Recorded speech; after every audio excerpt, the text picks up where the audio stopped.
Hi hello అందరికీ అంతా బాగున్నారా? బంతి బక్స్కి వెల్కమ్. ఈ శారీ చూస్తున్నారు కదా, నిన్న మీకు నేను ఫోటో కూడా పెట్టాను, వీడియో కూడా పెట్టాను. ఇది వచ్చేసి మంగళగిరి శారీ. మంగళగిరి రెడ్ కాదు, లైట్ పింక్ రెడ్ కలిపి ఉన్న శారీ ఇది. ఈ మంగళగిరి శారీ మీద ఇలా మొత్తం పెద్ద కొమ్ము వచ్చి పళ్ళు అంతా కూడా ఇలా పూలు పక్షులతో ఉంటుందన్నమాట. డిఫరెంట్గా ఉంటుంది అని చెప్పి ఇది ట్రై చేశాను.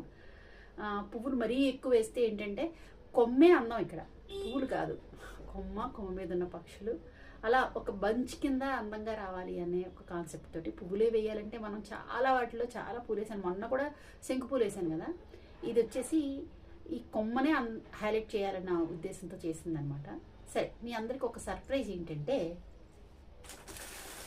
కాటన్ శారీస్ మీ అందరికి ఇష్టమే కదా, నాకు కూడా చాలా చాలా ఇష్టం అండి కాటన్ శారీస్ అంటే. ఇవి వచ్చేసి ప్యూర్ కాటన్ శారీస్.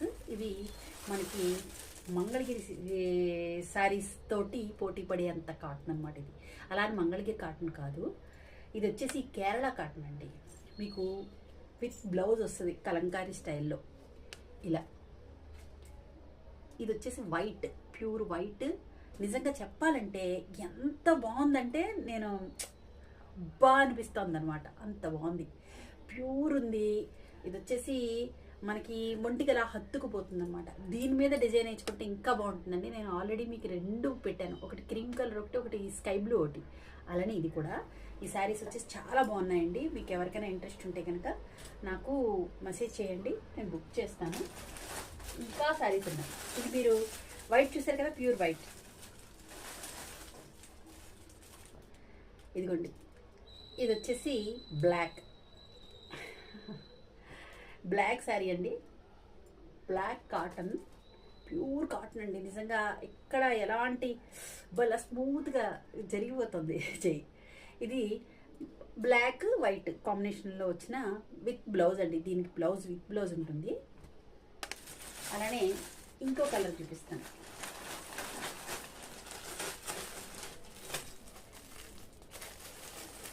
శారీస్ వచ్చేసండి నిజంగా చాలా అద్భుతం అనమాట.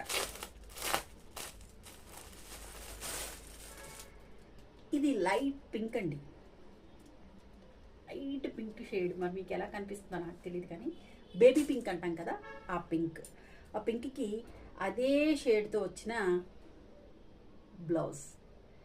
ఇది వచ్చేసి నిజంగా చాలా ఎంత బాగా నప్పిందంటే నాకు భలే అనిపించింది. ఇంకో శారీ ఉందండి, టైం అయిపోతుంది. ఇంకో శారీ ఉంది. ఇది వచ్చేసి వైన్ కలర్. మీకు కనిపిస్తుంది కదా, వైన్ లాగే కనిపిస్తుంది కదా.